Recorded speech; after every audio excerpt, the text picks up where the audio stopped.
스코틀랜드 왕립은행은 그리스 유로존 이탈 시 부담 비용이 크다며 그렉시트 우려는 과장됐다고 분석했습니다. 중국이 연내 상해 선물 거래소의 원유 거래를 외국인에게 개방한다고 밝혔습니다. 유가는 3거래일째 강세입니다. 독일이 지난해 사상 최대 규모의 경상수지 흑자를 기록했습니다. 이 때문에 재정취약국 지원 확대 압박이 강해질 것으로 전망됩니다. 증시 최전선 뉴욕과 서울 지금 시작합니다.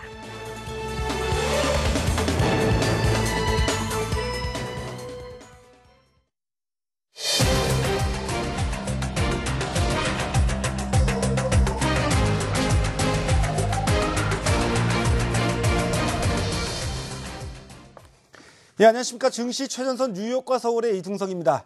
하루를 가장 먼저 시작하는 증시 최전선 뉴욕과 서울 월요일 시간 시작하도록 하겠습니다. 자, 먼저 오늘 이슈 진단 주제부터 보겠습니다. 네, 코스닥 시장이 600선 돌파 이후 차익 실현 매물이 쏟아지면서 어제장 593포인트, 600선을 밑돌면서 마감했습니다. 코스닥의 강세가 실적이 뒷받침된 것이 아닌 대형주 부진에 따른 상대적 매력이 부각된 것으로 분석되면서 실적 확인 후에 향방이 결정될 것으로 보입니다. 중소형주들의 실적 발표가 본격화되고 오늘 컴투스와 게임비를 시작으로 그동안 고공행진을 이어온 게임주들의 실적 발표를 앞두고 차익 실현 매물이 나오고 있는데요. 시장의 눈높이 대비 실적이 뒷받침되지 못할 것이라는 우려 때문인데 과연 실적 발표가 강한 반등의 전환점이 될지 조정의 빌미가 될지 향후 전망과 함께 전략에 대해 심층적으로 진단합니다. 네, 월요일 맞은 우리 증시 오늘 코스닥 시장의 급락으로 인해서 또 투자자분들의 걱정이 좀 많으실 텐데요. 오늘 먼저 이와 관련된 내용을 집중적으로 분석해 보도록 하겠습니다. 자, 오늘도 이와 관련해서 두 분의 전문가 모셨는데요. 하우트 인베스트의 김문석 대표, 와온의 최윤지 파트너 모셨습니다. 안녕하십니까? 네, 안녕하십니까? 자, 이 두 분하고 얘기에 앞서가지고 먼저 이승원 대표가 코스닥 시장의 오늘 하락의 원인과 또 뭐 시장에서 나온 얘기 등을 종합해서 브리핑하도록 하겠습니다. 자, 안녕하십니까. 이승원입니다. 자, 코스닥 시장 2011년도 10월 14일 이후 최대 매도를 외국인의 매도가 기록이 되었습니다. 자, 과연 외국인에 대한 매도 계속해서 이어질지, 외국인의 차익 실현에 대한 쪽, 그리고 코스닥에 대한 차익 실현은 계속해서 이어질지 상당히 궁금한 상황인데요. 이 외국인 매도에 대한 원인을 살펴보게 되면 사실 이 1월 비농업 부문 취업자 수, 이 고용에 대한 상황에 대한 쪽이 좋았다라는 얘기가 나오고 있습니다. 미국의 연방기금 선물 금리가 이제 지금 보게 되면 그럼에도 불구하고 여전히 이 9월달 인상에 대한 쪽이 유력해지는 그런 상황에 대한 쪽으로 나타나고 있는데 글로벌 증시의 유동성 장세를 이끌었던 이 저금리 상황에 대한 쪽에 대한 기조가 이제 완료가 되느냐에 대한 쪽을 놓고서 상당히 지금 말들이 많은 상황인 것 같습니다. 하지만 국내 시장에서는 이러한 이슈가 있는 가운데에서 이번 주에 코스닥 주요 기업들에 대한 실적 발표 일정이 예정이 되어 있습니다. 게임빌, 컴투스, 위메이드, 다음 카카오, 대부, 시스터즈까지 실적 발표에 대한 일정이 있는 가운데에서 파티게임즈는 연 3억이라는 별로 좋지 않은 그런 작년 실적에 대한 쪽을 기록해 놓고 있는 상황입니다. 자, 실적 발표를 앞둔 게임주와 그리고 코스닥 기업들 대규모 차익 실현에 대한 차익 실현이 나온 이유, 그리고 또한 실적 발표 이후 다시 한번 코스닥이 상승할 수 있을지, 아니면 이 무게 중심에 대한 추가 거래소로 넘어가기 위한 과정인지 오늘 이슈에서 집중적으로 살펴보도록 하겠습니다. 네, 오늘 코스닥의 급락과 관련해가지고 참 장밋빛 전망이 최근에 일색이었는데 이와 무색하게 오늘 시장의 움직임은 별로 좋지가 않았습니다. 특히 이제 아시다시피 뭐 내일 쪽에 코스닥 게임주들의 실적이 대거 발표될 예정인데요. 이를 앞두고 경계감의 그 목소리가 좀 높아지고 있죠. 자, 두 분께 여쭤보도록 하겠습니다. 과연 정말 내일 게임들 실적이 이렇게 주가가 크게 밀릴 만큼 좋지 않을지 먼저 이거부터 좀 먼저 여쭤봐야 될 것 같습니다. 네, 일단 뭐 지금 모바일 게임주들 내일 이제 대표 업체들 실적 발표를 예고를 하고 있는 상태인데요. 이미 이제 시장에서는 이제 컨센서스가 나오고 있는 부분이 상당히 좀 좋은 실적을 낼 것 같다라는 기대치를 좀 주고 있는 것 같고요. 제가 봤을 때는 실적 자체는 좀 무난하게 시장 예상치 정도를 좀 충족하는 실적이 나오지 않을까 이렇게 보고 있습니다. 다만 문제는 이 코스닥의 이 모바일 게임주들 어찌 보면 성장 여력은 충분한 기업입니다만은 사실 좀 다소 좀 많이 오른 거 아닌가, 이 고평가 논란도 있는 것이 사실이거든요. 중요한 부분은 이제 그동안에 이러한 좀 고평가 논란에도 불구하고 성장 지속에 좀 배팅을 해왔던 기관 외국인, 이 개인 투자자들, 오늘 그중에서 외국인들이 일단은 좀 다소 배신을 하는 이런 모습을 보였기 때문에 아마 내일 실적 발표하고 무관하게 외국인들 좀 빠져나갈 가능성이 있지 않나 이렇게 보여지고 있고요. 자, 이렇게 된다면 이제 코스닥이 약간 심리적으로 좀 눌릴 가능성은 있지 않나 이렇게 보입니다. 그러니까 결국은 이제 이 코스닥 종목도 그동안은 이제 우리가 뭐 성장주 아니면 모멘텀 뭐 이런 걸로만 주가의 강세를 해석하기는 이제 무리가 좀 따른다고 얘기해 봐야 되겠죠. 그래서 실적이 만약에 뒷받침이 안 된다면은 오히려 또 뭐 추가적인 하락의 우려감도 우리가 좀 생각해 볼 필요가 있는 거 아니겠습니까? 지금 시장에서 그 가장 이제 우려스러운 건 뭐냐면, 그러니까 코스닥에 대한 쪽이 좀 조정을 또 받게 되면은 상대적으로 이제 가격적인 메리트에 대한 쪽이 또 발생을 하거든요. 그 작년 이제 10월달, 11월달에서 보여줬던 컴투스, 그러니까 이 지금 이번 주 같은 경우 컴투스의 실적이 매우 중요하다라고 보고 있는데, 컴투스 같은 경우도 이제 20만 원 근처에서 다시 한번 11만 원대까지 내려왔었습니다. 그렇죠. 그럼에도 예. 불구하고 주가가 다시 한번 20만 원을 기록을 하는 이런 모습들을 보여줬었는데, 이런 것들이 놓고 봤을 때 그 올라갈 때도 매우 가파르게 올라갑니다. 컴투스 같은 경우도 거의 뭐 한 달 사이에 한 100% 정도 주가에 대한 상승이 나왔었고, 그리고 또 지금 보게 되면 주가에 대한 또 하락을 하고 있는데, 여기서 실적만 잘 받침된다라면은 다시 한번 이제 올라갈 수 있는 그런 모멘텀을 마련할 수 있지 않을까 이렇게 생각이 되고 있는데, 다만 모두 다 올라갈 수 있을 것이냐라는 쪽에서는 퀘스천을 던질 수밖에 없을 것 같습니다. 왜냐하면 지금 그 시장에 대한 흐름을 한마디로 얘기하면 공존의 시대다라는 말씀을 드리고 싶고요. 다만 모두 다 좋은 것은 아니다라는 그 말로 이 시장에 대한 쪽을 좀 요약해 볼 수 있지 않나. 그래서 지금 그 실적이 좋은 기업들 과연 어디가 있을지 좀 더 얘기를 나눠봐야 될 것 같습니다. 지난번에 최윤지 파트너가 지난주에 이 시간에 출연하셔가지고서 이제 코스닥에 대한 전략에서 결국 실적 발표하고 난 다음에 움직이자. 그러니까 미리 사서 위험을 안을 게 아니라 실적 내용 확인하자고 얘기하셔서 그래서 제가 아주 그 기억이 명확하게 남아있는데요. 네, 역시나 이제 코스닥 시장이 오늘 거의 하락을 보였었잖아요. 게임주들을 동반을 해서. 근데 현재 코스닥 시장에 이제 원래부터의 강세가 오늘의 약세가 사실 이번에 그 실적이 좀 강력하게 좀 확인 작업을 하고 나가는 부분이 아닌가라고 생각을 하고 있습니다.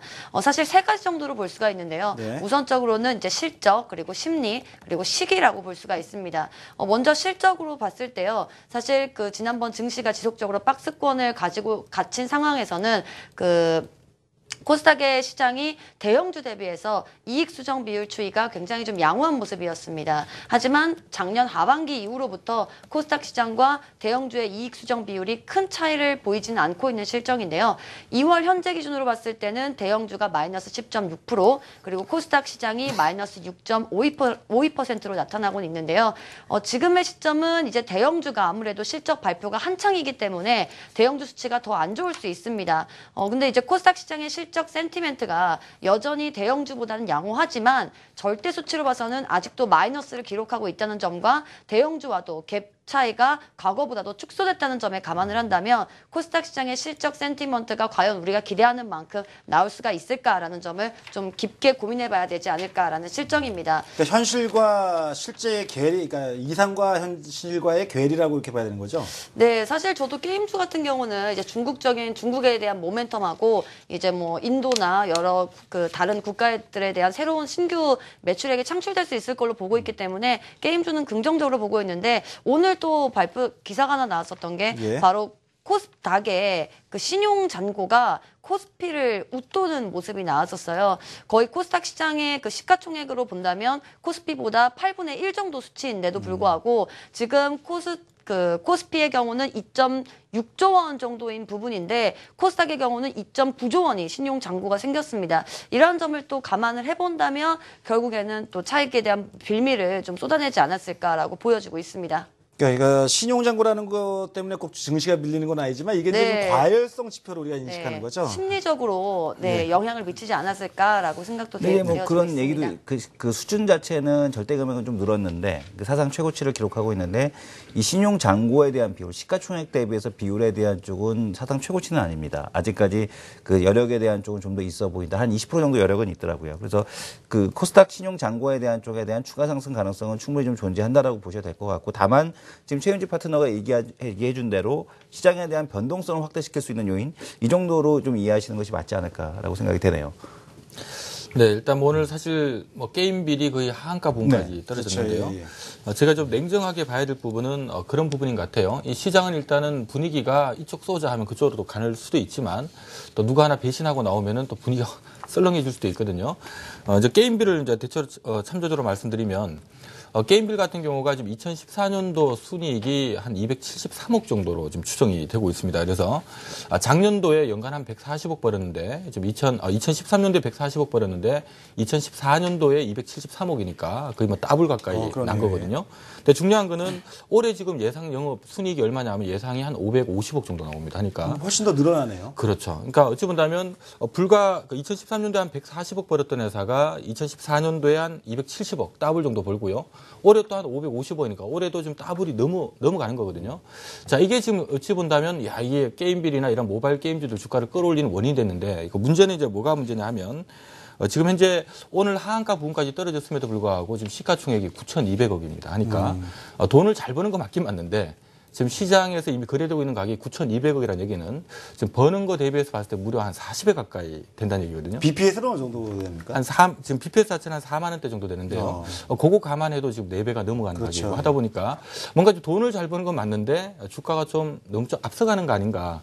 저는 일단 그동안에는 이게 좀 비싸다라는 논란은 있긴 있었습니다만은 그래도 뭐 이쪽밖에 없다 해가지고 이제 쏘는 자금들이 들어왔다면 오늘 외국인들이 먼저 배신을 함으로 인해서 이제 약간 이 시장 참여자들도 좀 불안해할 수도 있다라는 부분이 일단은 코스닥의 일부 물론 제가 봤을 때는 게임빌 말고 똑같은 모바일 게임이라도 싼 것들도 있거든요. 근데 일부 좀 비싼 애들은 좀 내려앉을 수도 있지 않나 이렇게 보고 있습니다. 네, 저 같은 경우도 이제 코스닥 쪽으로의 지금의 매도세가 조금 더 시작이 되고 있지 않나 생각이 드는데요. 물론 우리가 작년과 같이 바로 이제 코스닥 시장이 더 하락한다거나 이런 것보다는 오히려 지금 같은 경우에는 올 초부터 연기금의 매수세가 좀 주목이 되고 있어요. 그래서 이런 연기금의 매수세가 들어온다는 점을 감안했을 때는 지금 정책적으로도 증시에 대한 부양책이 나오고 있다는 점을 감안했을 때 코스닥 증시가 지금은 단기 조정을 보일 가능성이 높다라고 여겨지고 있고요.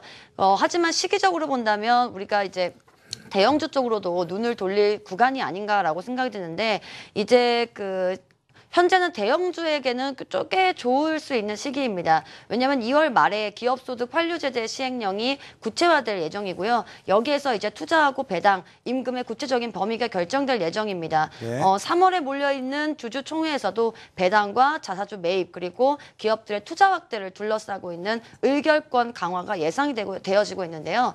이렇게 해당하는 기업들이 대부분 사내 유보금은 굉장히 많은데 그에 비해서 투자나 배당이 굉장히 적은 기업들이고 익히 알다시피 이러한 기업들은 대부분 대형주에 속한 기업들입니다. 따라서 이렇게 재료적인 측면으로까지도 본다면 관련 이슈가 이번에 시가총액 상위주들 중심으로 좀 부각이 될 수 있다고 여겨지고 있고요. 사실 이제 코스닥 같은 경우, 즉 중소형주회 같은 경우는 일부 테마붐을 지금 이룬 상황인데 해마다 연초에 정부 신년에 대한 업무 보고 과정에서 이제 논의된 주요 이제 사업 육성 방안이라던가 이러한 정책적인 반복적인 부분들 때문에 테마주가 좀 형성되곤 하는데요. 사실 이러한 것이 신년 업무 보고 기간에는 재료적 가치가 부각이 되고 있지만 사실 이 대부분의 현실화되는 데에는 상당 시간이 소요가 되기 마련입니다. 따라서 한 2, 3월 정도 지난 후에 그리고 이번에 카카오톡이라던가 다음 카카오라던가 혹은 게임주들에 대한 실적 발표를 확인한 후에 오히려 우리가 실적을 감안하고 성장성을 감안해서 추가 매수를 들어가는 게 낫지 여기서 추격 매수보다는 오히려 지금은 단기 조정에 대한 부분에서 좀 우리가 선별적인 접근이 좀 필요하지 않을까라고 보여지고 있습니다. 그러니까 이제 과거에도 보게 되면 통례적으로 볼 때는 이제 1월 효과, 이제 코스닥이 1월 효과에서는 거래소보다 상대적으로 좋았던 경우는 많은데 이제 2월 달 되니까 이 재료의 약화와 소멸에 대한 얘기가 좀 나오고 있는 것 같네요. 자, 그렇다면 우리가 이제 여기서 이걸 좀 살펴봐야 되겠죠. 실제 내일 발표 예정인 게임빈이나 컴투스의 실적이 과연 시장에서 어느 정도 컨센서스, 그러니까 예상치가 형성되어 있는지를 우리 이승원 대표 좀 얘기 좀 해주시죠. 자, 화면을 통해서 잠깐 살펴보도록 하도록 하겠습니다. 컴투스 같은 경우는 4분기 실적 컨센서스가 매출액이 약 889억, 그리고 이제 영업이익이 436억을 지금 예상을 하고 있습니다. 영업이익 같은 경우도 전년 동기 대비입니까? 아니면 네, 전년 동기 대비 지금 8,620% 증가하는 거기 때문에 436억이 나오고 있습니다. 순이익 361억을 봤을 때 컴투스에 대한 현재 주가 수준에 대한 쪽에 전혀 부담 없는 그런 이제 실적 수준에 대한 쪽을 지금 예상이 하고 있다라는 건데 작년이었죠. 작년에 이제 3분기 실적을 내놓을 때 컴투스 같은 경우가 시장에서 예상하고 있는 어닝 서프라이즈 수준의 그거를 훨씬 더 뛰어넘는 실적을 그렇죠. 발표했었기 때문에 컴투스에 대한 주가가 이제 급등하는 그런 모습을 보여줬었고 코스닥에 대한 투자 심리를 개선시키는데 일조를 했었습니다. 컴투스 게임빌 같은 경우도 역시 마찬가지인데요. 물론 이제 이 게임빌 같은 경우는 실적에 대한 규모로만 놓고 본다라면 그렇게 일단 턴어라운드하는 정도 수준에 대한 쪽에 의미를 좀 둬야 될 것 같습니다. 네. 영업이익이 4분기 한 46억 정도를 좀 예상을 하고 있는데 아무래도 이제 연결 재무제표상에서 이제 잡히는 이 순이익, 이 단에 대한 쪽에 좀 더 게임빌은 좀 더 이제 무게를 두고 있다라고 보셔야 될 것 같고요. 게임빌 내일 실적과 함께 더불어서 이제 그 새로 중국에서 런칭한 게임이죠. 텐센트를 통해서 퍼블리싱하고 있는 이 별이 되어라라는 이 게임에 대한 이 흥행 여부에 대한 쪽을 지속적으로 참고하셔야 될 것 같습니다.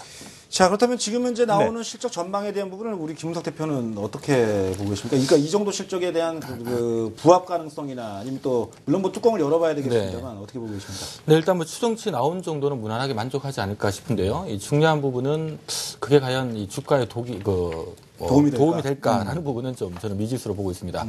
지금 오늘 좀 여실히 드러나는 부분이 일단 컴투스보다는 게임빌이 더 심하게 빠졌거든요. 그러니까 이제 심하게 빠졌던 이유는 이제 결과적으로 게임빌이 좀 더 비싸기 때문이다. 이렇게 보시면 되는데요. 참조적으로 지금 좀 전에 말씀드린 것처럼 게임빌 같은 경우는 지금 2014년도에 한 273억 정도 지금 추정이 되고 있고요. 근데 지금 그 컴투스 같은 경우는 2013년도에 193억 연간 순이익인데 네. 2014년도가 지금 917억 정도로 추정되고 있습니다. 그러니까 버는 폭이 굉장히 좀 틀리죠. 하다 보니까 상대적으로 우리가 이제 버는 거 대비 주가 수준을 놓고 본다 하더라도 지금 게임빌 같은 경우는 연간 한 270억 버는데 한마디로 이제 시장에서 거래되고 있는 가격이 9,200억이니까 지금 PER이 한 40배 가까이 되다 보니까 좀 비싸다는 평가를 받는 거고요.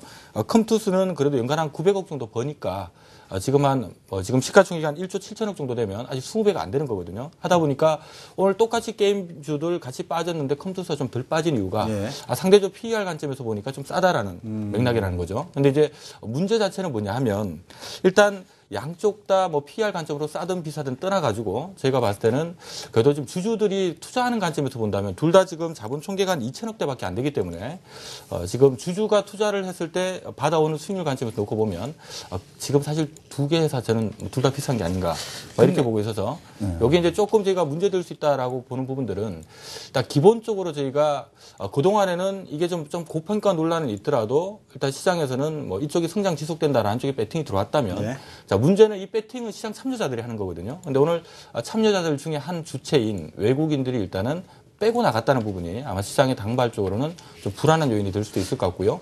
두 번째는 이제 이러한 부분들을 그럼 개인들이 좀 받아줘야 되는데 때마침 또 구정 연휴가 있지 않습니까? 예. 개인들 입장에서 자금도 조금 쓸 때도 있을 것 같고요. 수급에 공백이 생겼네요. 그렇죠? 네, 거기다 또 최근에 또 하나 특징이 개인들이 사실 거래소가 워낙 먹을 게 없다 보니까 지금 코스닥 쪽을 좀 이제 쳐다본 것도 있는데 최근에 거래소 시장 내에서도 흔히 말하는 뭐 멀쩡한 기업들, 낙폭가대 경기 민감주들이 바닥 대비 뭐 30~40%씩 쉽게 올라오고 있다 보니까 약간 대체제가 생겼다는 부분들도 다소 이제 코스닥의 힘을 좀 떨어뜨린 요인이 아닌가. 그래서 그렇다고 해서 또 외국인들이 뭐 코스닥을 오늘 매도해가지고 또 이 거래소 쪽으로 이동한 것도 또 아니지 않습니까? 그렇죠. 일단 뭐 그런 관점보다는 일단은 코스닥에 다소 고평가 논란이 있는 기업들을 외국인이 팔았다는 것 자체가 좀 불안 요인이 될 수가 있고 이러한 불안 요인들이 개인들 심리를 자극할 수 있다는 거죠. 이 심리 자극하는 부분에 있어서 때마침 거래소도 좀 대체제도 있고 하다 보니까 이전보다는 저는 뭐 코스닥을 나쁘게 보지는 않습니다. 긍정적으로 보는데 일부 약간 고평가 논란이 있는 기업들은 좀 흔들릴 가능성도. 근데 주가에 대한 쪽이 이제 보통 이제 코스닥 같은 경우는 심리 시장이지 않습니까? 그러다 보니까 이제 그 지수가 이탈을 하느냐 하지 않느냐 이걸 갖고 이제 되게 많이 그 시장에서 투자 심리가 정해지는데 사실 이 지수에 대한 하락폭이 크지 않을 거다라고 볼 수 있는 것 중에 하나가 지금 셀트리온의 상승인 것 같습니다. 다음 카카오가 하락하게 이 정도 하락을 했을 때 이 코스닥 지수에 같은 경우는 추가적인 낙폭이 충분히 보여줬음에도 불구하고 기관들이 이 셀트리온을 갖다가 밀어붙이고 있거든요. 그러면은 지수에 대한 조정이 그렇게 크지 않을 가능성이 높지 않나. 그리고 오늘 장중에는 같이 투신 같은 경우도 같이 매도에 동참을 했었습니다만은 결국에 장 마감할 때쯤 보게 되면 투신도 매수였고 연기금도 매수였단 말이죠. 근데 이제 문제는 네. 그거 아닌가요? 이제 그동안 이제 시장에서 집중적으로 관심을 끌었던 거는 게임이라든지 네네. 핀테크라든지 이런 주도적인 성격의 종목군들로 투자들이 관심을 쏠렸고 네네. 셀트리온은 그동안 한동안은 소외됐던 종목이 소외됐었죠. 그러니까 개인들이 안 봤던 종목들을 이제 기관들이 밀어붙이고 있다는 얘기고 재밌는 거는 뭐냐면은 이 어제도 한번 그 일요 증시 최전선에서 말씀을 드렸습니다. 이 넘버링 효과라는 거를 무시할 수가 없는 게 지금 보면은 가격의 컴투스 단위가 같은 경우도 20만 원 가고 나서 조정 들어왔고 지금 보게 되면은 이쪽 같은 경우 코스닥 같은 경우도 600 가고 나서 조정 들어왔거든요. 그러니까 만약에 이런 그 의미 있는 포인트를 갔을 때 심리적인 이 저항들 이런 것들에 대한 차익 실현이 좀 나왔다. 이렇게 좀 볼 수도 있는 거 아니겠습니까? 그럼 그래서 이승원 대표는 지금 이제 코스닥이 그러니까 조정 후에 주도주가 바뀌면서 다시 올라갈 가능성에 대한 쪽이 있지 않겠느냐. 그리고 이제 다 같이 올라가지 못하더라도 실적이 나왔던 지금 말씀을 주시는 것처럼 두 분의 그 출연자분께서 말씀을 주시는 것처럼 실적 관련주 중심으로 해서 다시 한번 또 끌어올라가는 이런 시장이 될 수 있지 않을까. 거래소보다는 여전히 좀 유리하지 않을까요? 어떻게 보십니까? 그 부분에는 저도 만족을 합니다. 네. 그러니까 이제 코스닥이 최근에 600 왔다가 오늘 다시 600 깨졌습니다만은 실질적으로 최근에 코스닥 시장은 실적이 좀 수반이 지금 돼주고 있고요. 또 당장 자금이 사실은 전체 큰 틀을 놓고 보면 코스닥이 좀 유리하거든요. 그런 맥락 놓고 본다면 오늘 600 깨졌지만 뭐 또다시 언제든지 600을 다시 되돌릴 수 있는 앞서 이제 셀티는 얘기도 해주셨습니다만은 순환매가 살아있다는 것도 참 저는 뭐 의미 있는 모습이라고 보는데 다만 이제 앞서 얘기했던 것처럼 뭐 게임빌 같은 기업이라든가 일부 좀 제가 봐도 좀 비싼 것 같다라고 생각되는 기업들이 그동안에 좀 올랐다가 빠지면 또 튀어 올랐는데 이런 부분들이 조금은 시장에 좀 소외될 가능성도 있고 다른 쪽에서 바톤이 좀 이어받지 않을까 이렇게 보고 있습니다. 그러니까 이제 주도적인 종목군들의 흐름이 교체가 되는 가운데 조정 후에 다시 코스닥은 강세를 볼 수 있다 이렇게 보시는 거죠? 네, 그렇습니다. 예. 네, 저도 이제 나름대로 코스닥 시장이 지금은 단기 조정 중에 있다고 생각이 되어지고 있는데요. 이제 앞으로 우리가 주목해야 될 부분은 다름 아닌 실적이라는 생각이 좀 들고 있습니다. 지금 아까도 이제 말씀드렸듯이 연기금에 대한 매수세가 유지가 되고 있는 상황이고요. 앞으로 코스닥에 어떤 강한 수급적인 요인을 부과하게 될 그 기관들의 수급이 좀 더 이어지는지에 대한 여부를 우리는 주목해야 될 필요성이 있다고 생각합니다. 다만 이번에 코스닥 장세를 이끌어 주었던 사물인터넷, 게임주 그리고 그 뭐 여타 그 다음 카카오 이러한 기업들이 좀 주목을 받고 올라갔었는데요. 따라서 이번에 게임주들의 흐름이 좀 그 14%까지 하한가를 보이는 등의 좀 부진한 모습을 보였다는 점은 일단 단기적으로도 이 코스닥에서의 차익 매물을 조금 더 불러일으키게 되지 않을까라고 생각이 되어지고 있습니다. 다만 게임주들 같은 경우는 좀 전에도 말씀했다시피 그 성장성에 대한 것이 굉장히 좀 부각이 되고 있는 상황이에요.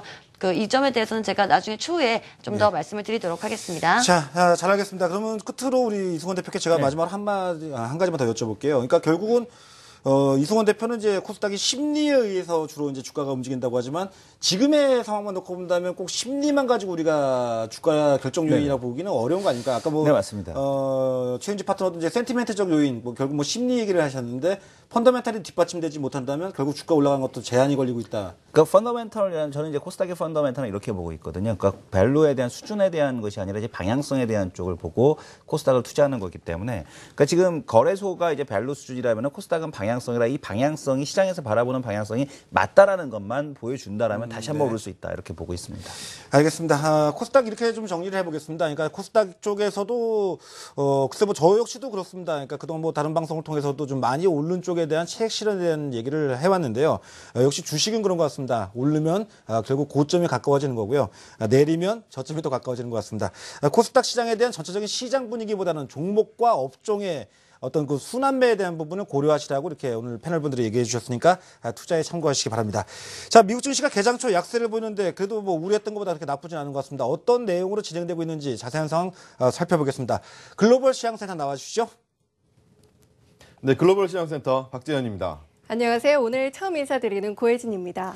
네, 삼성전자의 스마트 TV가 어쩌면 조금 너무 스마트할 수도 있겠다라는 얘기가 외신에서 좀 흘러나오고 있습니다. 우리나라 기사에도 좀 보도가 되고 있는데요.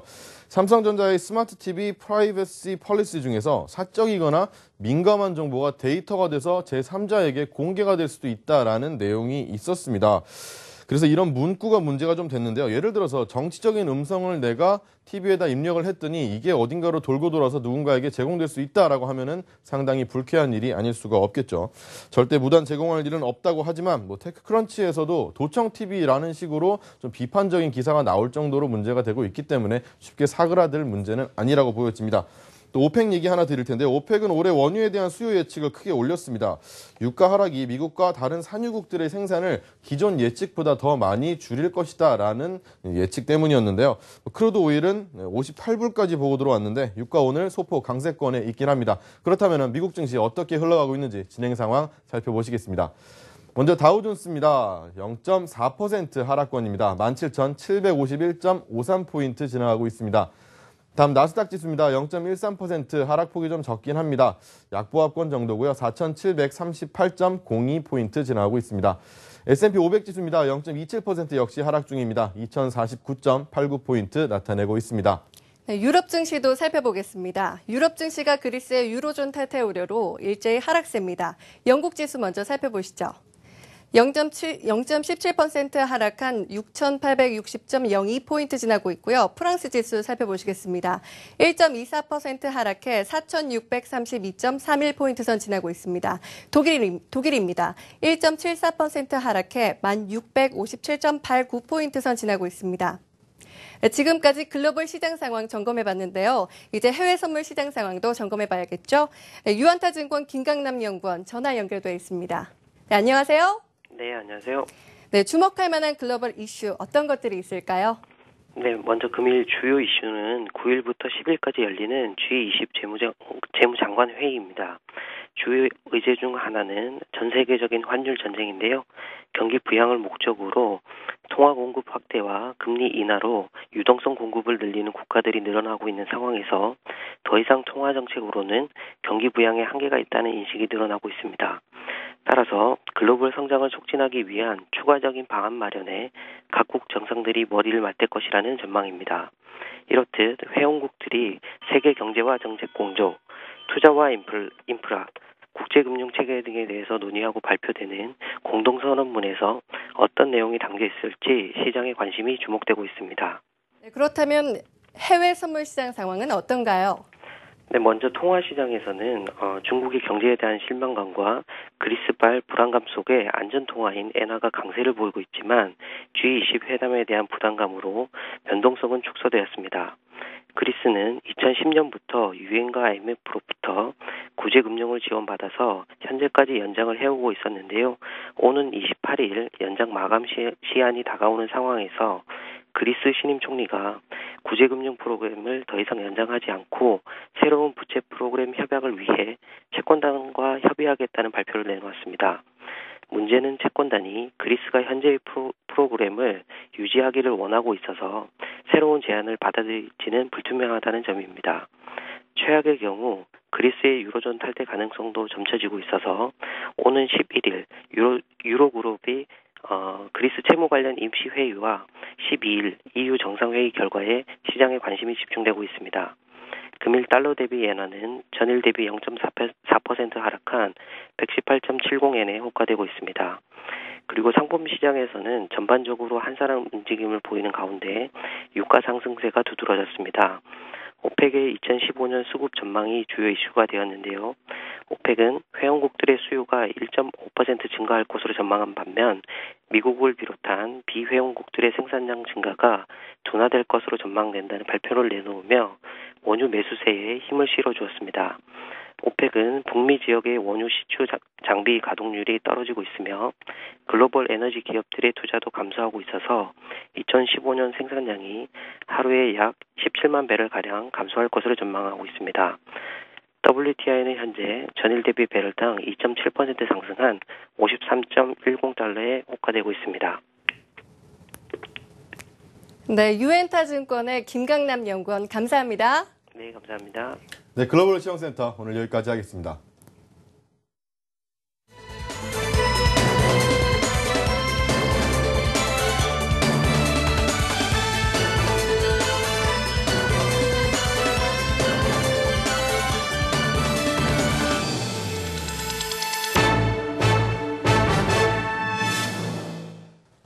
네, 유럽 증시 쪽은 약세폭을 좀 늘려가지고 좀 우려를 자아내고 있습니다만 미국 증시 쪽의 출발은 뭐 견조합니다. 현재 다우존스 선물 지수는 0.3% 내외 정도니까요. 뭐 일상적인 정도 하락 정도 나오고 있습니다. 좀 더 지켜봐야 될 것 같고 오늘 유가가 아주 강세입니다. 유가가 직전 고점 가격까지 넘어가면서 현재 시간 상승폭을 늘리고 있고요. 3.5%대의 강세를 보이고 있습니다. 요즘 유류 관련주들 주가 움직임 좋은데 내일도 좀 기대봐도 되지 않을까 보여집니다. 자, 이제 국내 기업들의 장마감한 후에 실적을 이제 저희 시간을 통해 가지고 발빠르게 분석하고 또 전망하는 시간이 있죠. 미리 보는 IR 센터 지금부터 시작하도록 하겠습니다. 정인성 캐스터 나와주시죠. 네, 미리 보는 IR센터입니다. 어제장 마감 후에 실적 발표한 기업들의 4분기 실적 살펴보겠습니다. 어제장 마감 후에 한국타이어의 실적이 발표가 됐습니다. 컨센서스를 하회하는 실적이 나왔는데요. 자, 4분기 매출액은 1조 6,295억 원을 기록하면서 전년 대비 5.1% 감소한 것으로 나타났습니다. 영업이익은 전년 동기 대비 4.3% 감소한 2,439억 원을 기록했고요. 순이익은 전년 대비 6% 증가한 1,502억 원을 기록했습니다. 자, 한국타이어 어제장 강보합으로 49,100원에 마감이 됐습니다. 다음으로 메디톡스 2014년 연간 실적으로 살펴보겠습니다. 큰 폭의 선자세가 나타났는데요. 자, 2014년 총 매출액은 758억 원을 기록하면서 전년 대비 94% 증가한 것으로 나타났습니다. 영업이익은 무려 198.1% 증가한 499억 원을 기록했고요. 순이익도 205% 증가한 436억 원을 기록했습니다. 자, 메디톡스 어제장 시세도 살펴보시죠. 자, 어제 약보합으로 40만 2,700원에 마감이 됐습니다. 다음으로 내추럴 엔도텍의 2014년 연간 실적 살펴보겠습니다. 내추럴 엔도텍은 2015년 이익 증가가 더 확대될 것이라면서 이 증권사 호평이 잇따르고 있는 상황인데요. 자, 2014년 총 매출액은 1,240억 원 기록하면서 전년 대비 47.2% 증가했습니다.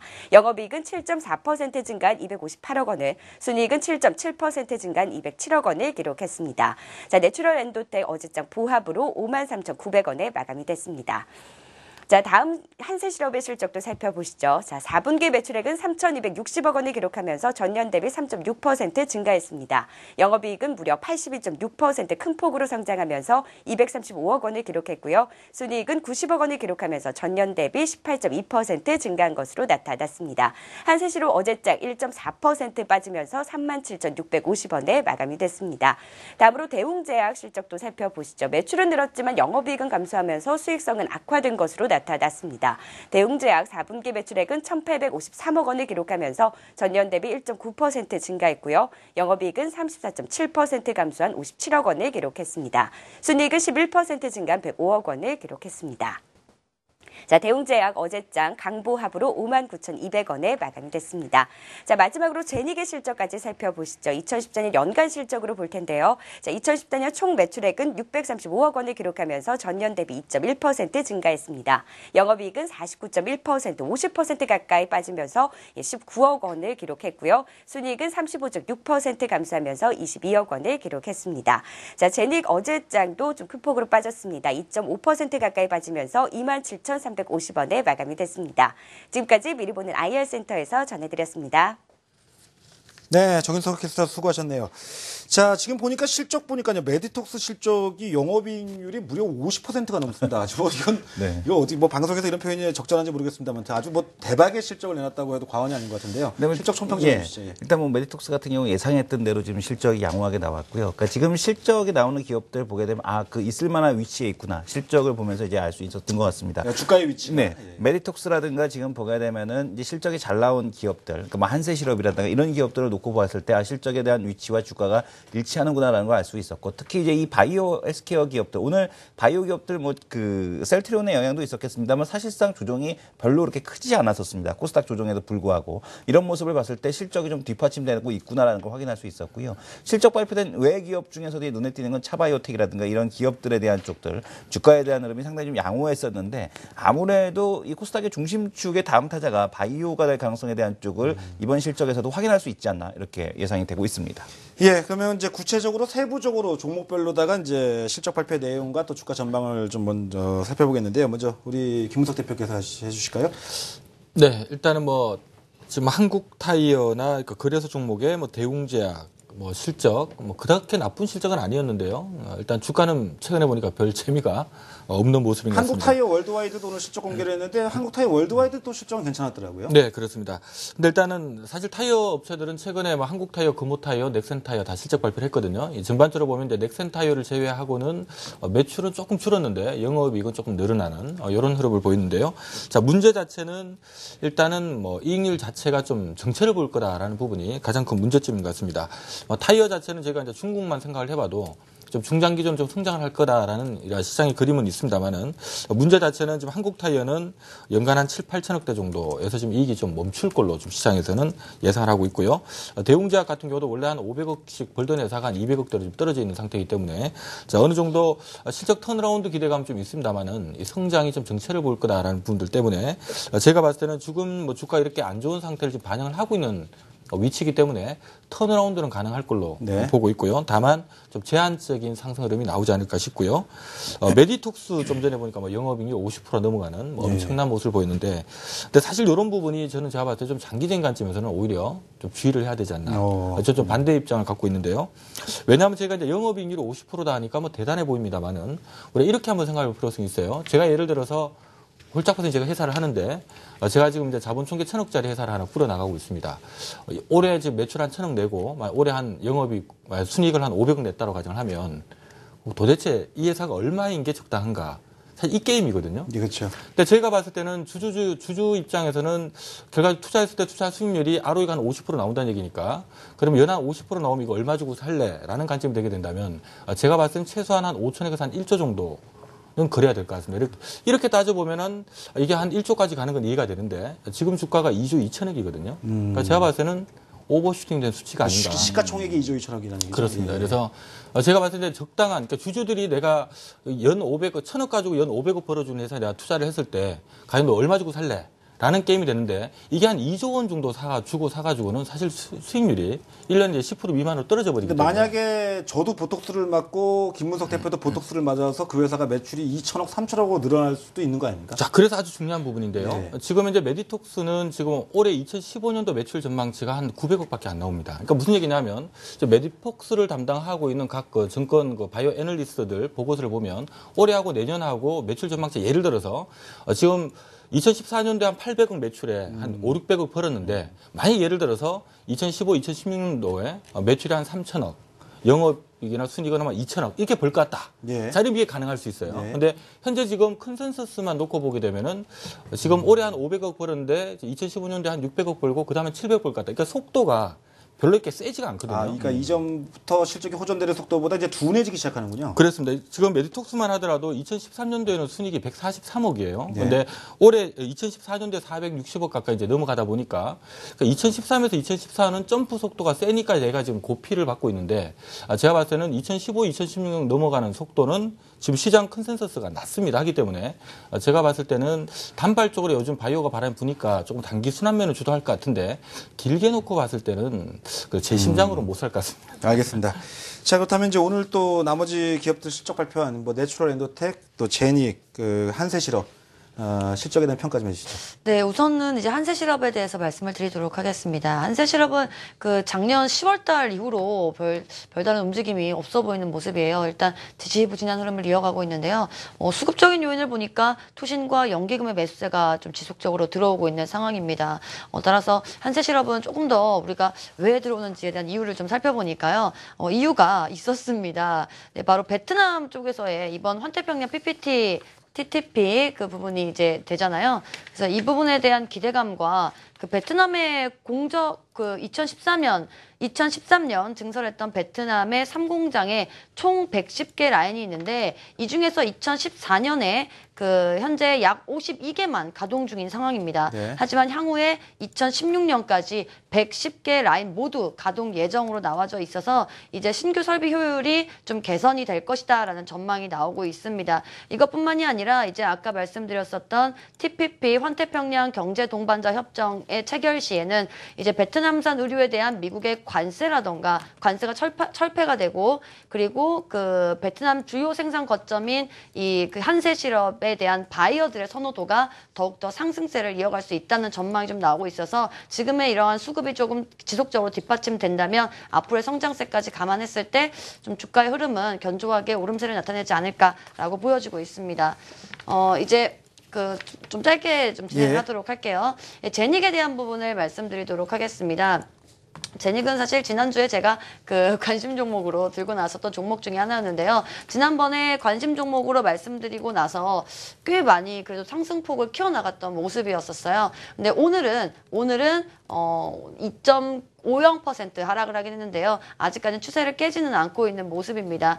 투신에 대한 매도가 살짝 들어온 모습이었고요. 연기금은 아직도 그 보유량을 가지고 있는 모습입니다. 제닉은 이제 방금 전에도 실적에 대한 발표가 나왔지만 영업 컨센서스에 대해서는 충분히 그 부합을 했었다라고 생각을 해볼 수가 있고요. 오히려 2015년에 대한 전망을 가져볼 수가 있는 부분이 바로 이제 지금의 제닉에 대한 마스크팩이 하이드로겔 마스크 네, 하이드로겔 마스크팩이 중국에서의 어떤 그 모멘텀을 불러일으킬 것으로 여겨지고 있기 때문에 2015년에 대한 성장성을 조금 더 우리는 주목을 해봐야 될 것 같다고 여겨지고 있습니다. 잠시 후에 또 제닉 지난주에 말씀하셨으니까 리뷰 좀 다시 한번 좀 해주시고요. 네. 제가 김문석 대표한테 한 가지만 더 여쭤보겠습니다. 네. 그 한세시럽이 OEM 업체지 않습니까? 근데 네네. 영업이익률이 이게 한 8 내지 9% 정도 내면은 상당히 뭐 영업 잘하는 거 아닙니까? 어떻게 보세요? 네, 일단 뭐 대부분의 지금 국내 바이오 업체나 코스닥에 있는 업체들은 보면 영업이익률이 보통 20% 넘어가는 업체들 많거든요. 근데 이제 대부분 국내 제조업체들 보면 거의 다 이제 보면 영업이익률이 보통 한 5에서 한 10%대 사이에 있는 기업들이 많고요. 한세시럽 같은 경우는 지금 굉장히 안정적인 지금 이익을 내고 있는 업체인데요. 최근에 이제 영업이익률을 좀 보게 되면 전체적으로 영업이익이 좀 500억, 800억 정도. 어찌 본다면 이제 매출 대비 영업이익률은 흔히 말하는 높지가 않습니다. 한 4%에서 한 6%. 근데 이제 업종 특성상 이제 OEM 업체니까 이제 네. 보통 8 내지 9% 정도면 아주 잘하는 수준 아닙니까? 그렇죠. 근데 일단 요 예산이 그것보다 제가 좀 주목해야 될 부분은 지금 한세시럽 같은 경우가 자본 총계가 지금 보니까 2014년, 그러니까 작년 말 기준 한 3,300억 정도 좀 되네요. 예. 근데 지금 3,300억 갖고 600억을 벌어들였다. 그러면 거의 한 20% 정도 버는 거니까 사실 이 정도면 잘 버는 거죠. 이게 제가 봤을 때는 결국 이제 프리미엄 요소가 되지 않을까라 보고 있고요. 다만 이제 주가가 최근에 이제 실적 발표했지만 조금 좀 뜸한 부분은 아마 지금 주가가 이걸 좀 선반영을 해 있는 것 같습니다. 37,000원대면. 왜냐하면 지금 장부 가치가 한세시럽이 2015년 말 기준 한 1,300원 정도로 좀 추정되거든요. 그러니까 1,300원에 ROE 22%면 적정 주가 한 25,000원 정도 대가 되기 때문에 3만 원대 정도 왔으면 약간 이제 좀 돈 잘 벌고 있는 것 좀 반영한 주가 수준이 아닌가 이렇게 보입니다. 자, 김문석 대표의 이 적정 주가에 대한 내용을 들으면 이제 주가가 현재 움직이는 위치에 대한 내용이 아주 명확해지는 것 같습니다. 아주 굉장히 좋습니다. 고맙습니다. 네, 고맙습니다. 예, 알겠습니다. 자, 여기까지 해서 미리 보는 IR 시간 마치도록 하겠고요. 이제는 오늘 증시, 어제 증시가 워낙 이제 좀 공포감을 자아내다 보니까 또 어떻게 전략을 짜야 될지 굉장히 중요하겠는데 이 두 분의 전략을 지금부터 하나씩 풀어가도록 하겠습니다. 자, 김문석 대표부터 시작할까요? 네, 아무래도 오늘 코스닥 쪽이 좀 많이 흔들리는 모습이다 보니까 이 코스닥에 투자하시는 개인 투자자들 좀 많이 불안해 하실 것 같은데요. 저는 하지만 오히려 이게 좀 좋은 기회가 되지 않을까 이렇게 생각이 듭니다. 지금 일단 시장의 자금이 사실 거래소로 가격 이동하기에는 좀 자금이 좀 한계가 있기 때문에 저는 코스닥 쪽에 계속 순환매 장세가 더 강하지 않을까라 보고 있는데요. 다만 오늘 코스닥이 크게 무너지는 데서 확인을 했던 것처럼 다소 코스닥의 일부 그동안 시장을 이끌었던 종목 좀 고평가 논란이 있는 기업들이 있고요. 다만 코스닥 시장 내에서는 이들 기업들 말고도 이 성장이 또 지속적으로 가능한 기업군들이 꽤 많습니다.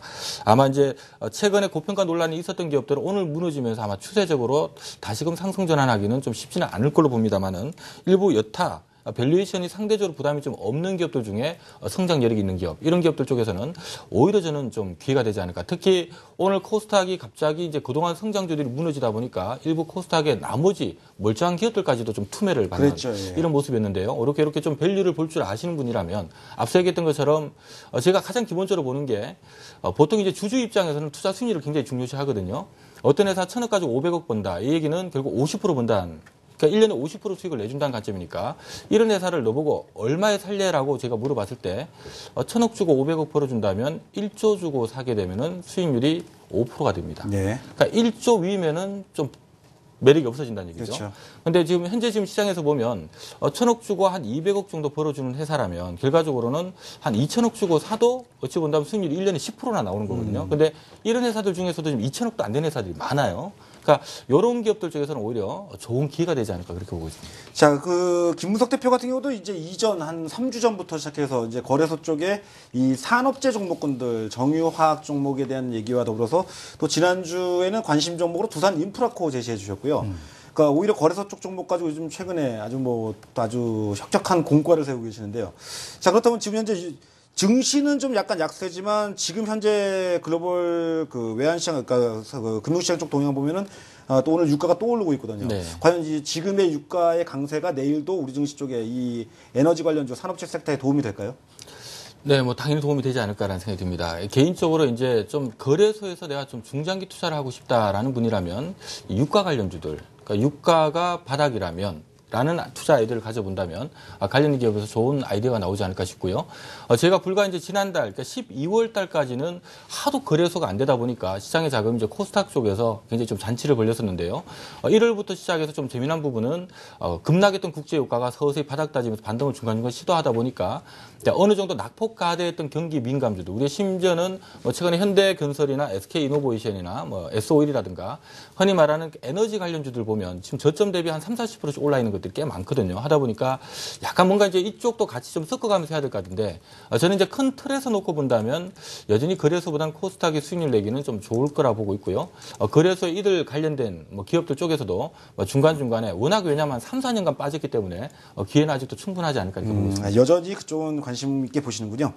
자, 그럼 최윤지 파트너의 또 오늘장 투자 전략을 어떻게 좀 구성하고 계십니까? 네, 오늘은 이제 코스닥 얘기를 했었는데요. 사실 이번 주 같은 경우는 대형 이벤트들이 굉장히 많이 들어있는 상황입니다. 사실 이번 주 수요일 날 같은 경우도 목요일 날인가요? EU 정상회담이 있는 날이고, 게다가 이제 화요일 날 같은 경우는 중국의 지표가 발표가 됩니다. CPI, 소비자 물가지수하고 생산자 물가지수가 발표되고, 게다가 이번 주 내로 중국의 통화 관련된 지표까지 나오기 때문에 이번 주 증시는 과연 중국의 이 지표가 잘 나오는지 안 나오는지에 대한 여부에 따라서 추가 경기 부양책에 대한 논란이 좀 이루어질 것으로 여겨지고 있고요. 네. EU 정상회의에서는 실제로 이번에 지금도 보니까 TV에 뉴욕 증시 하락에 그렉시트 우려 고조라는 얘기가 적혀져 있는데, 네, 맞습니다. EU 정상회의에서는 이번에 그리스에 대한 부분이 좀 한 번 더 논란이 될 것으로 여겨지고 있고요. 또 하나, 이제 유가가 지금 현재는 상승을 하고 있는데, 과연 러시아의 부분은 어떻게 될 것인가? 이 부분도 이제 이번 주 이제 EU 정상회의에서 12일 날,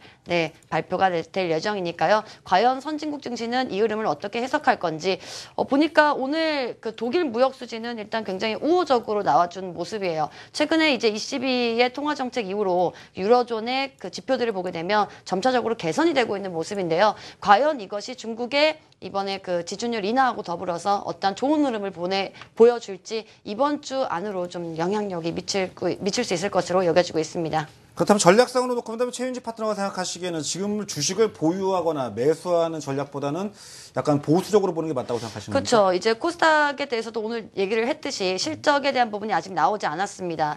최근에 이제 코스피의 실적 장세가 됐을 때를 감안을 해본다면 그때도 실적이 발표되고 나서 매수에 대한 부분이라던가 매도에 대한 부분이 나왔기 때문에 이번에 코스닥 같은 경우도 오늘 게임주들에 대한 매도세가 나왔었죠. 그런 점을 감안을 했을 때 일단은 성적, 즉 기업들의 실적을 보고 확인하고 들어가겠다라는 것이 좀 보여지고 있기 때문에 앞으로는 지금부터는 이제 이번 주 같은 경우는 글로벌적인 모멘텀과 더불어서 실적 장세까지 아직은 우리가 아직 모르는 상황이기 때문에 좀 지금보다는 좀 더 관망하는 상태로 지켜보시다가 다음 주 정도나 혹은 기업 실적 성장성과 실적에 대한 부분이 좀 더 강하게 작용을 할 수 있는 종목군들로 선별적으로 접근을 해보실 필요가 있어 보입니다. 예, 잘 알겠고요. 또 안 물어볼 수 없는 분 한 분 계시죠. 어제 일요 증시 최은선 뉴욕과 서울에서 코스닥 시장에 대해서 이번 주 좀 부정적인 의견, 그러니까 좀 하락할 것이다라고 전망하셨던 우리 이승원 대표. 저만 전망한 게 아니지 않습니까? 혼자서 이승석 하시잖아요. 대표님도 지금 전망해 주셨는데, 예, 사실 이제 그동안에 제가 주로 이제 코스닥 시장에 대한 전망을 했는데, 사실 이제 코스피 시장에 대한 이 비중 전략, 이거 어떻게 가져가야 될지 이게 사실 저도 그렇죠. 궁금하거든요. 예. 이승석 대표님께서 보시는 코스닥과 코스피의 이 비중 전략, 어느 정도 지금 무게를 두고 계시는지 상당히 시청자분들도 많이 궁금하실 것 같습니다. 제가 지난주 금요일 날 네네. 성공투자 우증시에 이제 마감 방송에서 시장에서 최종적으로 이제 오늘부터 제가 성공투자 오징실은 이제 안 나오고 있는데요. 네네. 마지막으로 얘기한 게 거래소 코스닥 8대2였습니다. 그러니까 거래소 쪽이 지금 오히려 좀 더 편안할 수 있다라고 얘기를 했는데 8대2 비율이었습니다. 근데 저를 8대2. 또 물어보셔가지고. 그래서 지금도 지속적으로 8대2로 말씀하시죠. 당분간은 좀 그렇게 돼야 되겠죠. 아무래도 좀 실적 발표 후를 좀 보셔야 될 것 같고요. 죄송합니다. 제가 뭐 진행이 아니라 저도 주식하는 사람이다 보니까 제 개인적인 의견을 이제 말씀드렸습니다. 그 시장에 대한 쪽은 아무래도 이제 저는 코스닥 시장에 대한 쪽이 그렇게 그 주도주가 여전히 살아있다라는 걸 보고 있는데 바이오 섹터에서 셀트리온이라든가 차바이오텍이라든가 오늘 보게 되면 뭐 시젠이라든가 이런 기업들이 여전히 살아있는 모습들 그리고 실적이 뒷받침됐다라는 쪽에서 코스닥이 한 번에 무너지기보다는 여전히 지수에 대한 상승폭은 제한되더라도 종목 장세에 대한 쪽이 좀 지속이 되지 않겠느냐라고 생각을 하고 있습니다. 예, 알겠습니다. 그렇다면은 이제 여기까지 해가지고 투자 전략 구상까지는 해봤고요. 자, 지금 이제 미국 증시가 약간의 약세를 보이는 가운데 야간 선물 시장 동향 잠깐 살펴보도록 하겠습니다. 현재 정규장 대비해서 0.22% 하락하고 있고요. 249.60포인트에서 현재 진행되고 있습니다. 야간 선물 시장의 수급 동향 본다면요. 개인 투자자들이 120계약 정도 매수 우위를 보이고 있고 외국인들은 현재 136계약 매도 우위를 보이고 있습니다. 그러니까 야간 선물 시장에서 외국인들이 약간 매도, 그러니까 지수 대비해서는 수급은 좀 안정적이지 않나 이렇게 보여집니다. 오늘 뭐 미국 증시나 유럽 증시 쪽 대비해서는 우리 증시 쪽의 야간 선물 시장은 견조하게 진행되고 있습니다. 자, 이제 우리 시간의 마지막 또 대미를 장식하는 시간이죠. 두 분이 또 관심 종목 살펴보도록 하겠습니다. 김문석 대표의 종목부터 볼까요? 네, 저는 오늘 거래소 쪽에서 준비를 해봤고요. 삼성전기로 준비를 한번. 지난주에 두산이프라코는 아주 시기적절하게 히트를 치셨습니다. 네, 아무래도 이제 최근에 이제 거래소 쪽에도 워낙 이제 낙폭 가대주 쪽에서 이제 시장에 좀 기회가 좀 생기고 있는데요. 삼성전기 같은 경우는 좀 일단 올라와 있는 상태이긴 합니다만은 제가 봤을 때 지금 시장이 조금 거래소 같은 경우도 에너지 관련주들 낙폭 가대한 상태 좀 많이 올라온 상태고 또 코스닥은 요즘 좀 흔들리고 있고 시장이 어디 또 돈 될 데 없나 하고 쳐다보게 되면 아무래도 2월 달은 IT 쪽을 한번 쳐다보지 않을까. 라는 생각이 듭니다.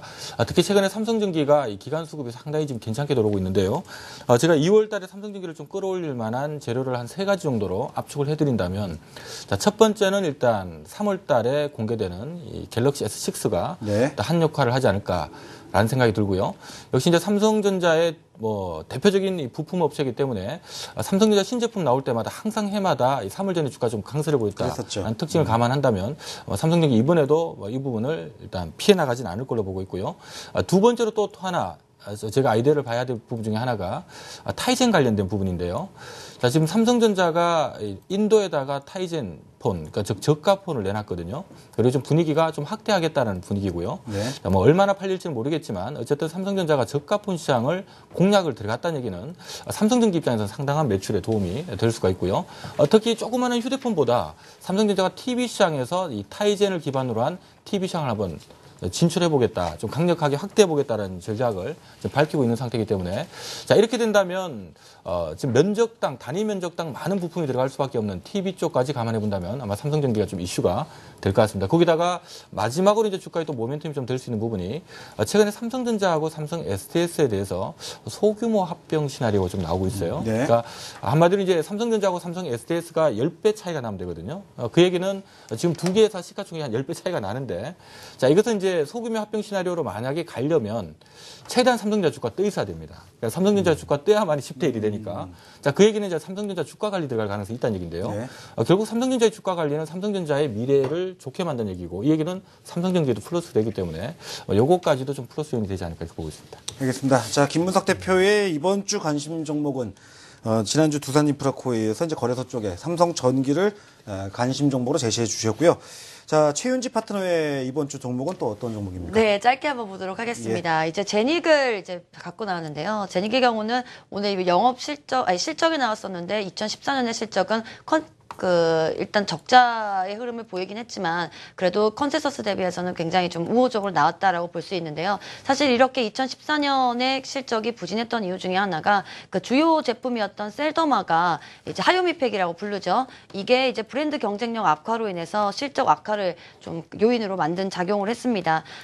게다가 이제 그 삼성 LNS의 경우에는 그 라마 리더스가 이제 마스크팩의 이름인데요. 리더스 같은 경우에는 이제 리더스하고는 다르게 이제 제닉의 경우에는 유통 채널 다각화가 좀 지연이 된 바가 있었고 홈쇼핑을 통한 중국 진출이 좀 실패가 되면서 좀 실망감을 안겨준 점이 있었습니다. 그래서 이제 실적에 대한 부분을 봤을 때도 이제 지난 2014년 3분기 그리고 1분기, 2분기 때는 오히려 적자 흐름을 봤다가 최근에는 이제 흑자로 돌아선 모습인데요. 사실 제가 주목하고 싶은 것 중에 하나는 바로 2015년의 턴어라운드입니다. 네. 왜냐하면 이제 중국 쪽에 대한 부분이 환경이 좀 유리해졌다라고 볼 수가 있는데요. 이제 관련 업계에 따르면 이제 작년 4분기 중국 공장에서의 매출이 15억 원을 올렸습니다. 1년 전과 비교하면은 무려 10배 이상 커진 금액인데요. 2013년 7월부터 이제 중국 공장을 가동을 했었는데 2013년 매출은 1억 5천만 원이었습니다. 성장 추세가 이제 작년 하반기부터 가팔라지기 시작했고요. 1에서 2분기에는 각각 2억 원, 3억 원이었던 매출이 지금 3분기에는 8억 원, 4분기에는 15억 원으로 지금 껑충 튄 그 모습입니다. 따라서 이번에 그 중국에 대한 모멘텀하고 이것뿐만이 아니라 네, 홈쇼핑에 대한 부분도 있는데요.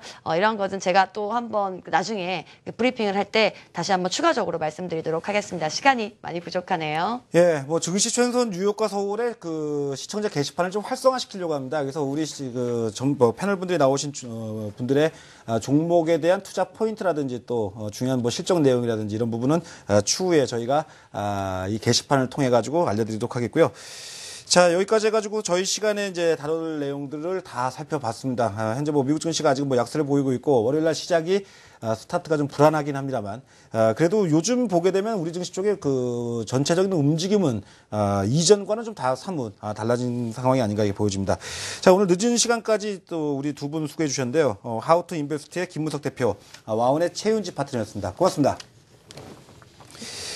자, 저희 시간 이제 마쳐야 되겠는데요. 저희 프로그램에서의 모든 정보는 투자 판단에 대한 조언일 뿐입니다. 투자를 할 때는 언제나 신중하게 본인의 판단과 책임에 따라 하셔야 한다는 점 잊지 마시기 바랍니다. 저희는 내일 밤 12시에 다시 찾아뵙도록 하겠습니다. 늦은 시간까지 시청해주신 여러분 고맙습니다.